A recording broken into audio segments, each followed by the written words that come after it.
أعلن نادي فياريال الإسباني بشكل رسمي اليوم تقدم لاعبه أليكس باينا بشكوى إلى الشرطة الوطنية في إسبانيا ضد الأوروغواياني فيدي فالفيردي الذي اعتدى عليه بعد نهاية مباراة ريال مدريد وفياريال، والتي انتهت لصالح الغواصة الصفراء ب3-2.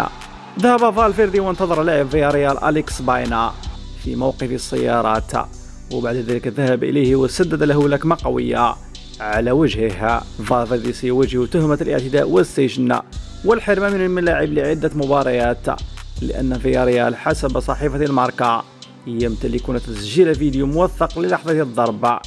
فالفيردي وجه لكمة للاعب فياريال باينا بعد المباراة في منطقة توقف الحافلات، وتعود أطوار القضية بين اللاعبين إلى مباراة كأس الملك والتي جمعت بين الفريقين، حيث قال باينا لفالفيردي: ابكي الآن لأن ابنك لم يولد، في إشارة إلى تنمره على مولوده القادم الذي كان مهددا بسبب تعقيدة حمل زوجته.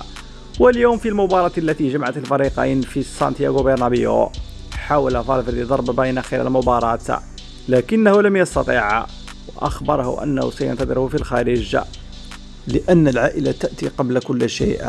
وبالفعل انتظره فالفيردي، وعند ملاقاتها قال له: أخبرني الآن بما قلته في الملعب عن ابني، ثم ضربها.